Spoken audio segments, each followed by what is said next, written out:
Este podcast pertenece a la red Podcast SN.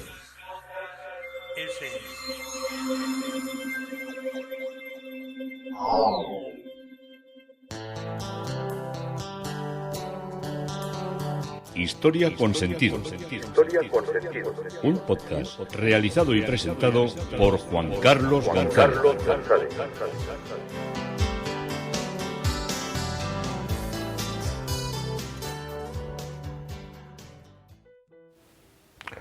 Un saludo a cuantas personas se acercan a través de las redes sociales, de Facebook, de Twitter, de mi página web Historia con Sentido. Yo soy Juan Carlos González y un día más encantado de acercaros una parte de la historia.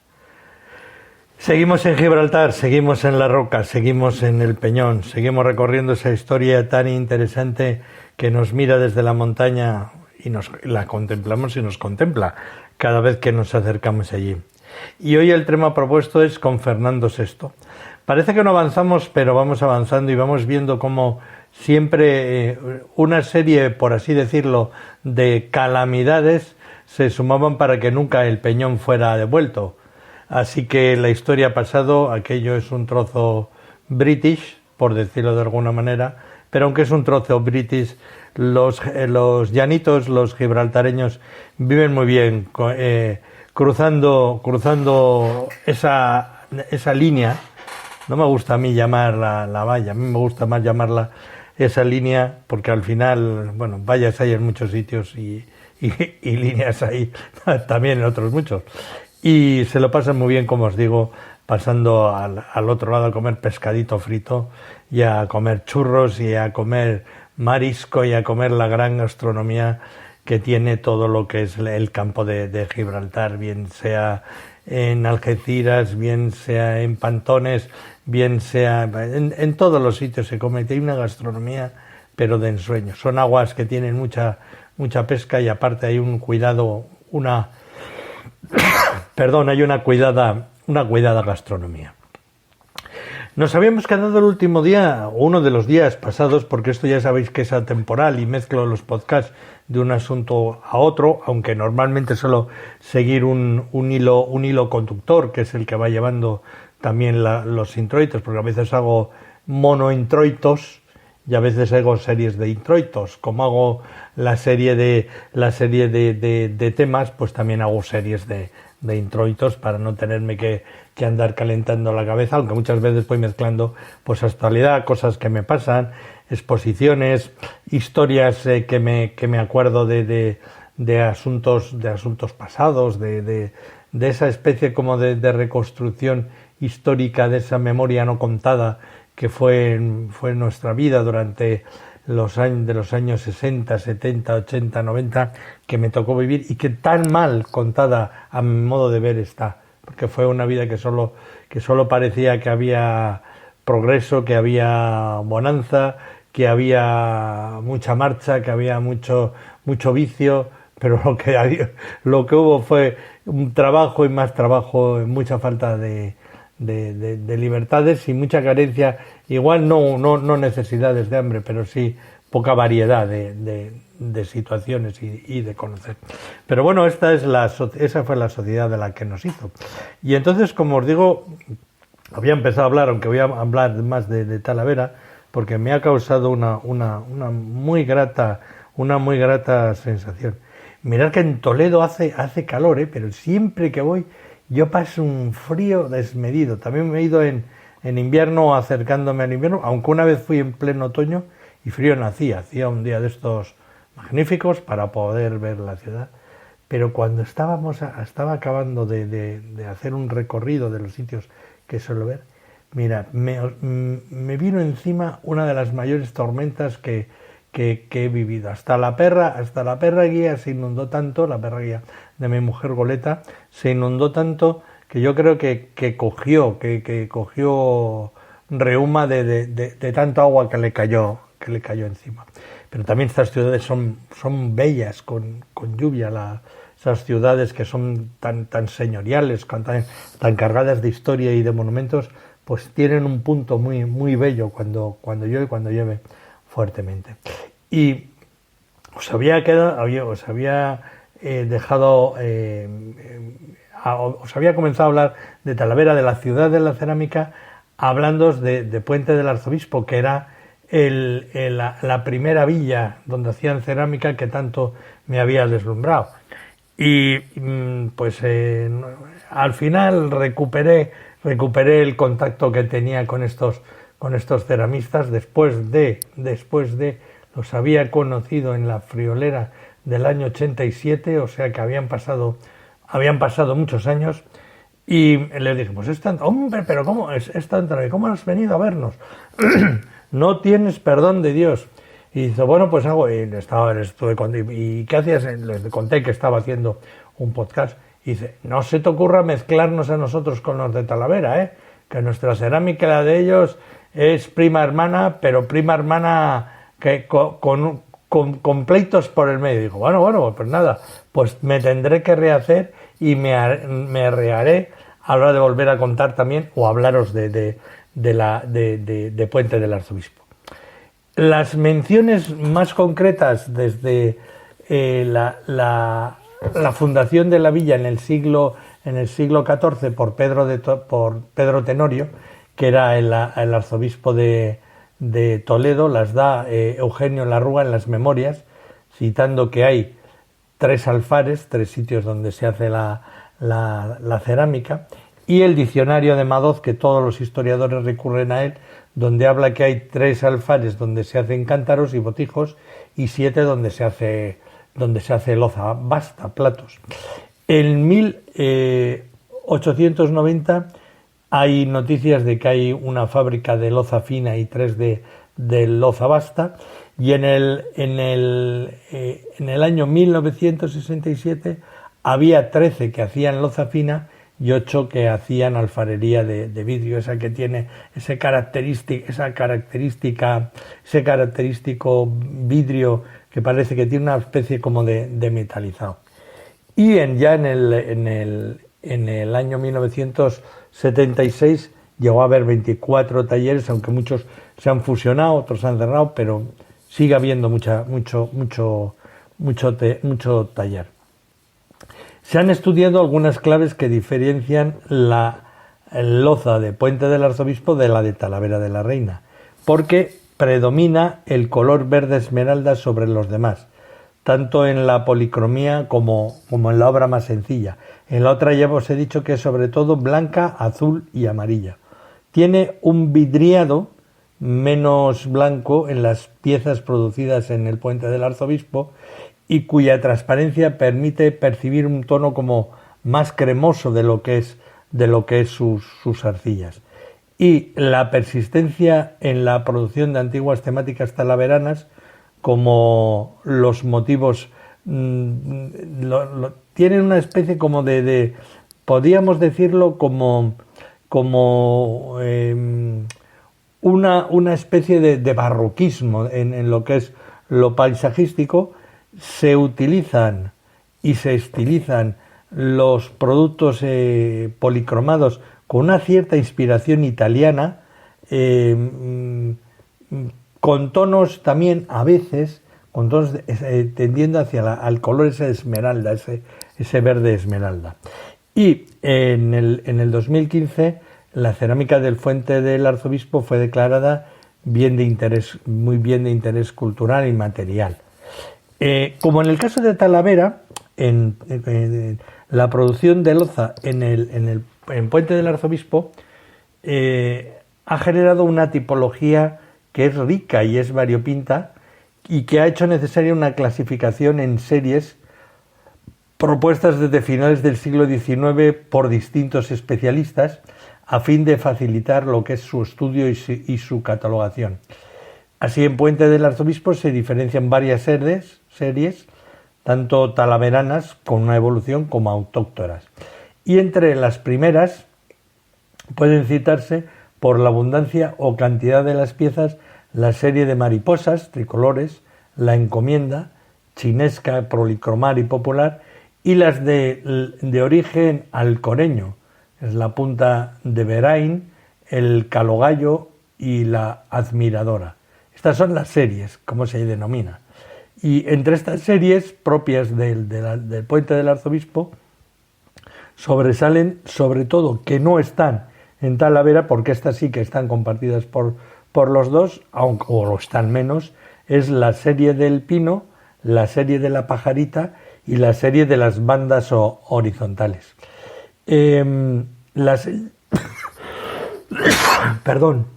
En la serie del Pino es un motivo muy trabajado a lo largo del siglo XIX y fácilmente diferenciable por el protagonismo del árbol de pino con más apariencia de ciprés, que está coloreado de tonos verdes y perfilado en manganeso, que el manganeso es, a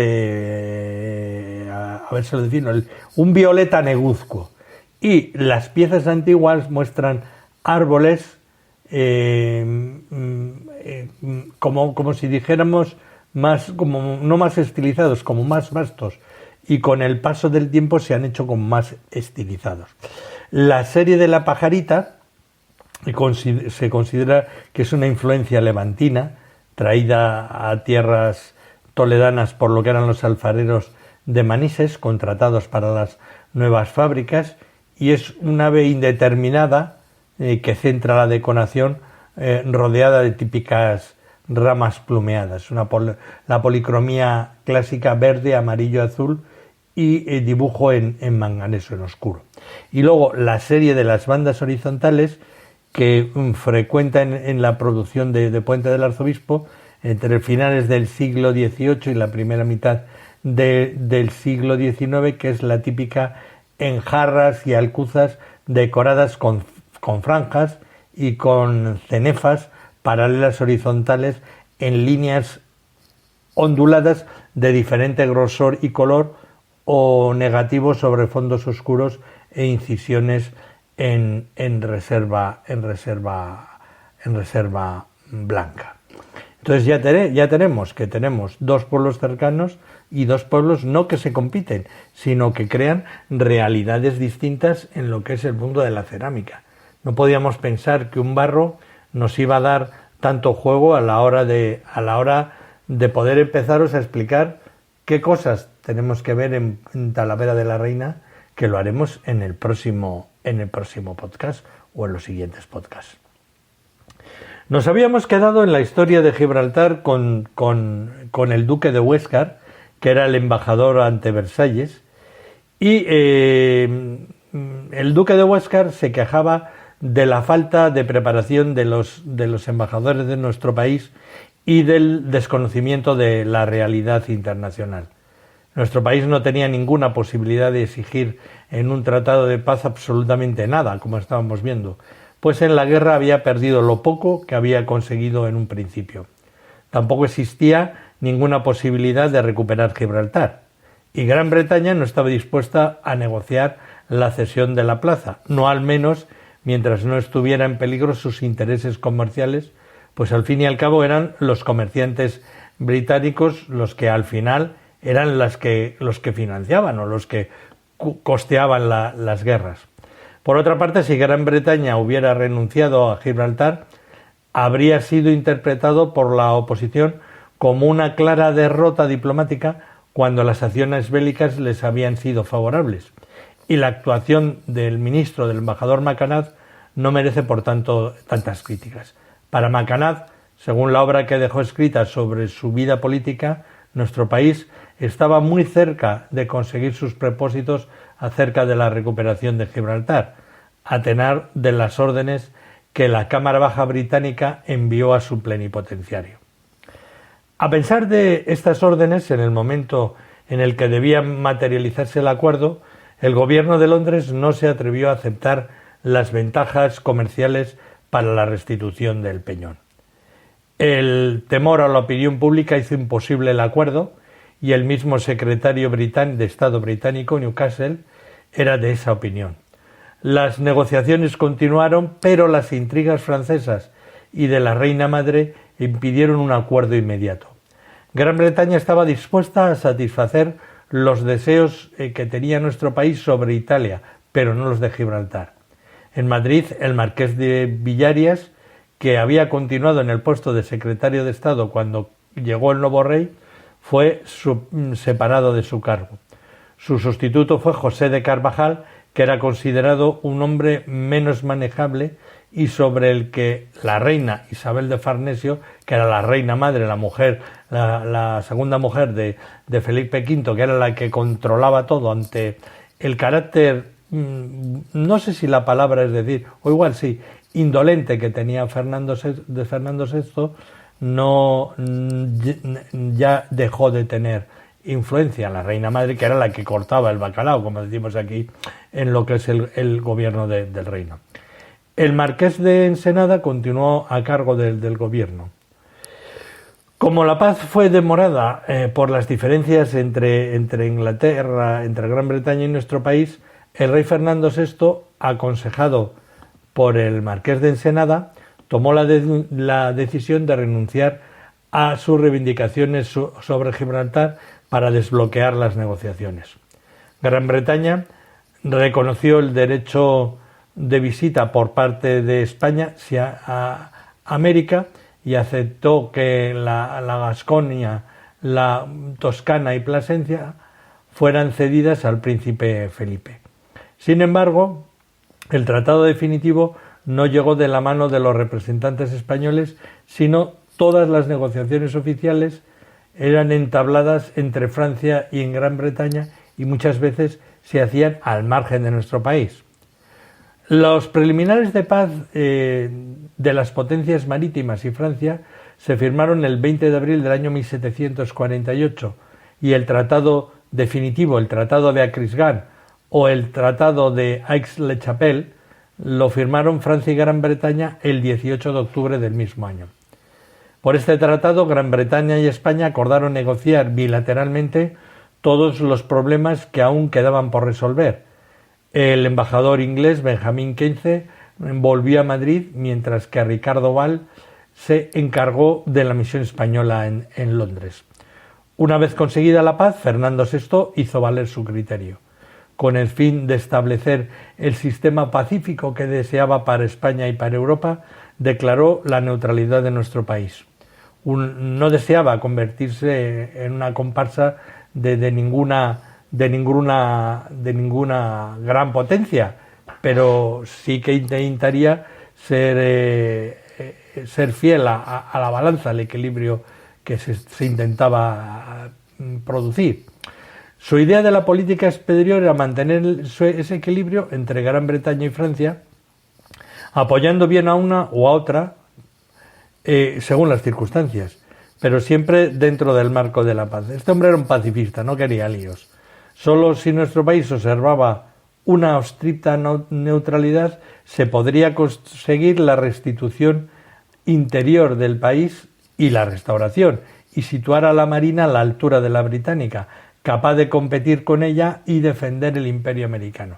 ¿Qué pasaba? Que cada vez que se iba reconstruyendo la flota con todo la necesidad de naves que tenía nuestro país para cruzar el mar y estar en relación con todo lo que eran las posiciones americanas, pues si estaban en guerra se perdían muchas naves y se podía poder, porque la armada era la que controlaba todo lo que eran las relaciones de la metrópoli, que era Madrid, o el país, la península ibérica, tanto muchas veces con todo lo que eran las posesiones que tenían en Italia, como con todo lo que era América, Filipinas, en fin, con toda esa gran extensión de terrenos.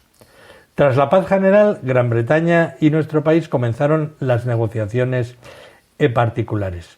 Los británicos deseaban renovar todas las ventajas comerciales que disfrutaban en las Indias con el último rey de la Casa de Austria y que habían sido suprimidas en algunos casos por el rey Felipe V. Y nosotros lo que deseábamos a cambio era la recuperación de Gibraltar.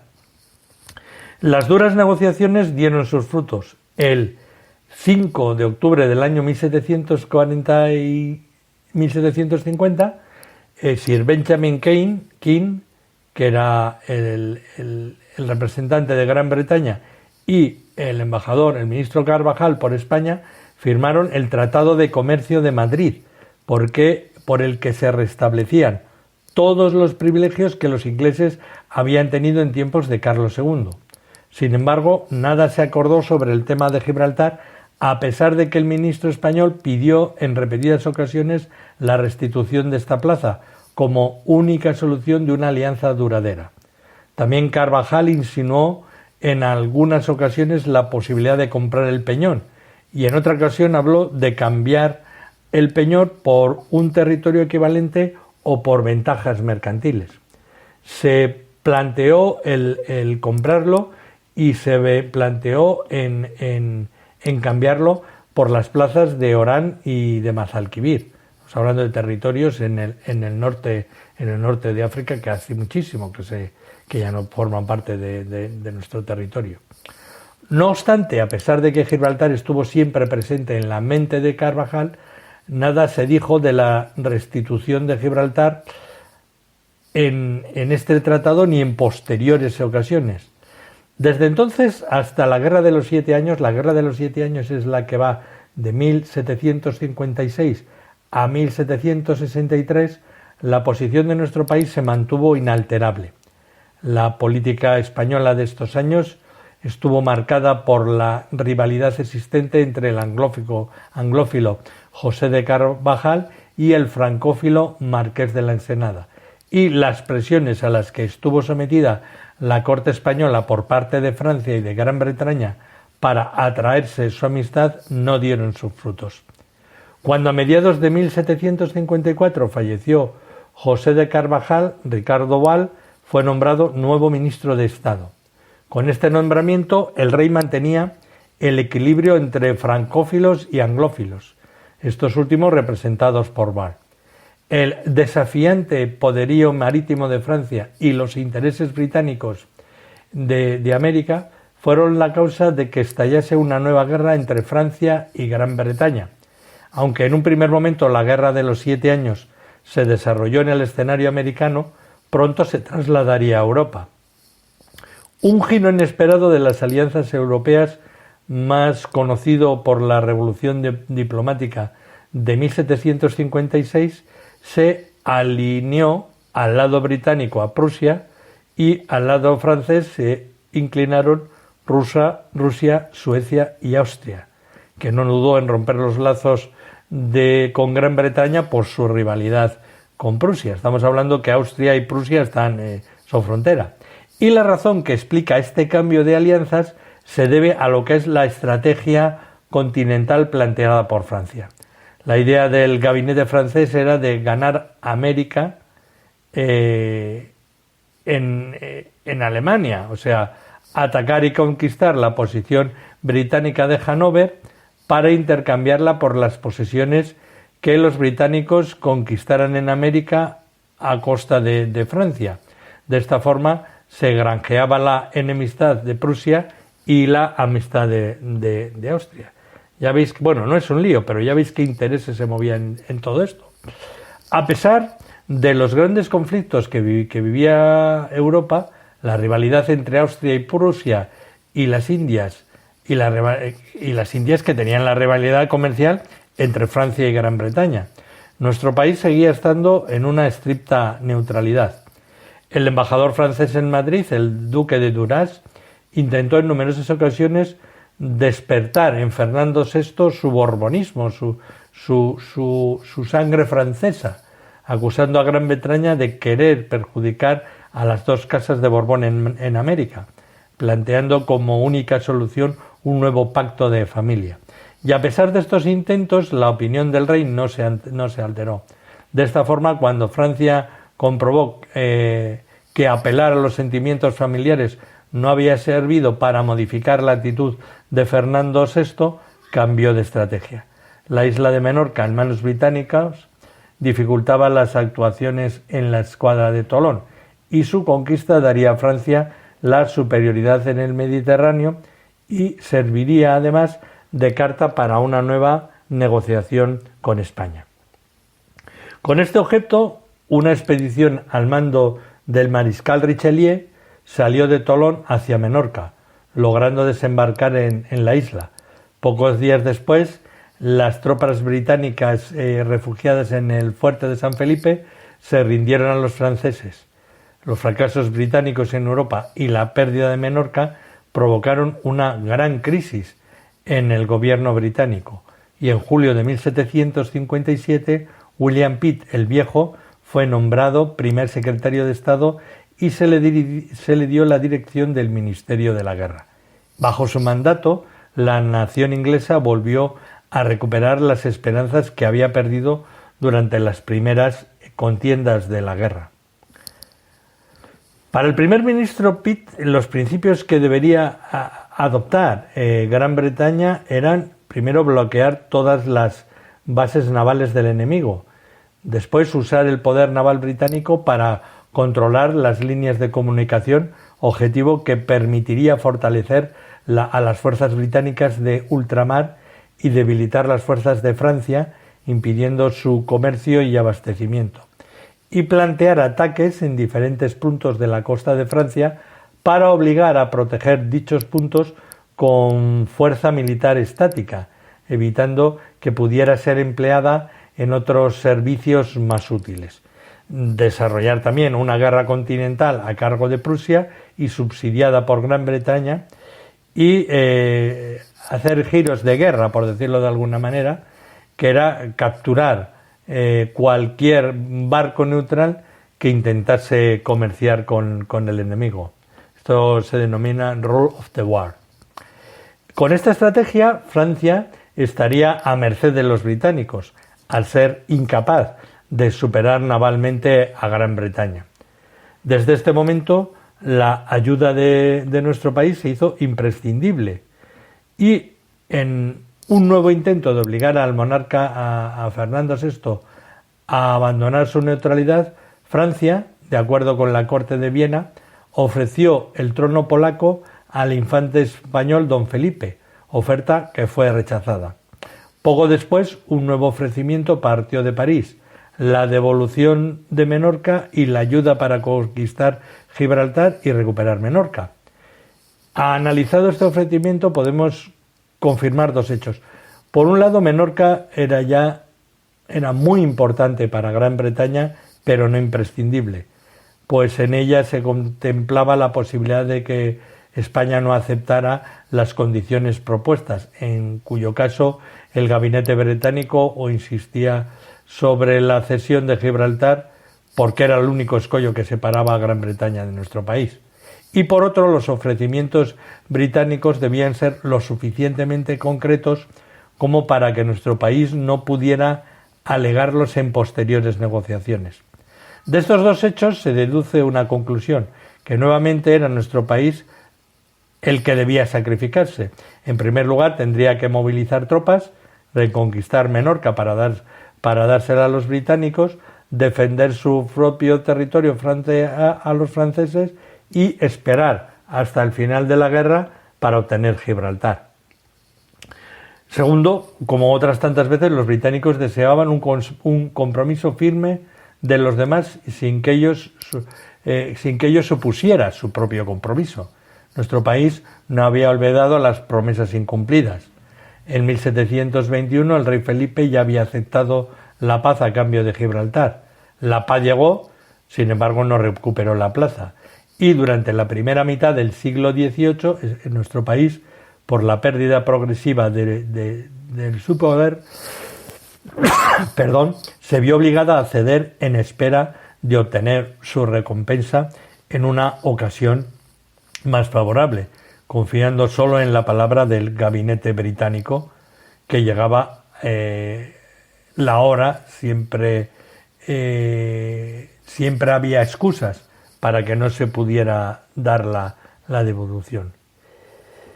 ¿Qué era Gibraltar para nuestro país? Y que había la posibilidad de perder el norte de la península a manos de los franceses, las posesiones americanas, que no podría perder, y la isla de Menorca. Pues todo esto era lo que hacía que se valoraran todo lo que eran los posicionamientos con respecto a Gibraltar.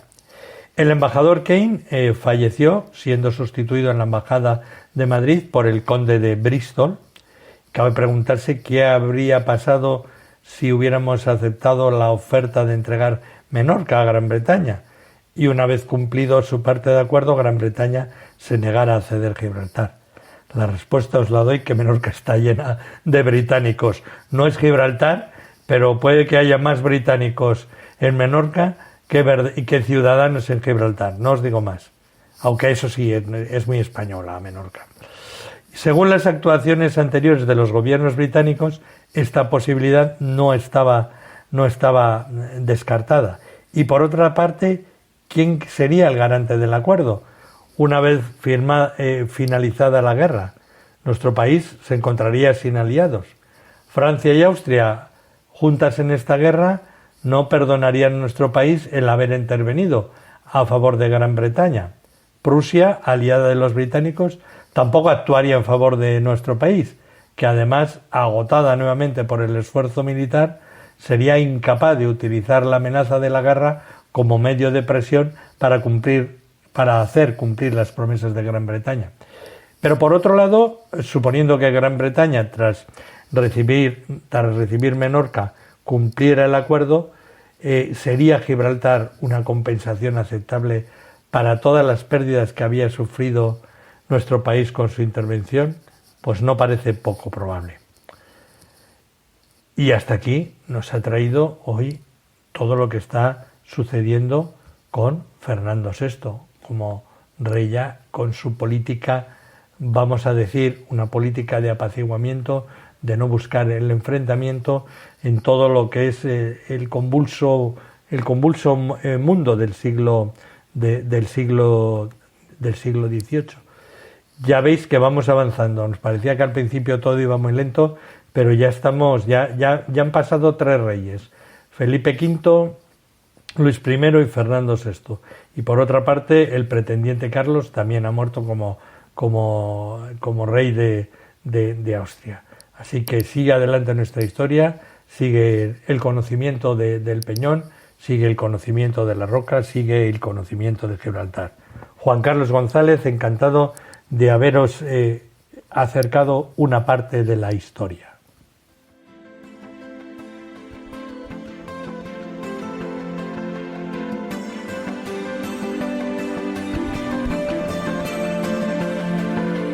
Hasta aquí un episodio más de Historia con Sentido. El podcast que te habla de historias de la historia, sucesos, eventos, como si el ayer fuera hoy.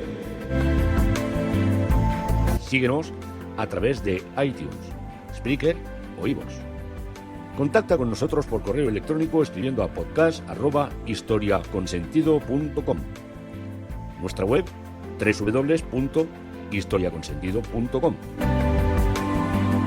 Y en Twitter nos encontrarás como @historiasentido. Este podcast pertenece a la red Podcast SMM.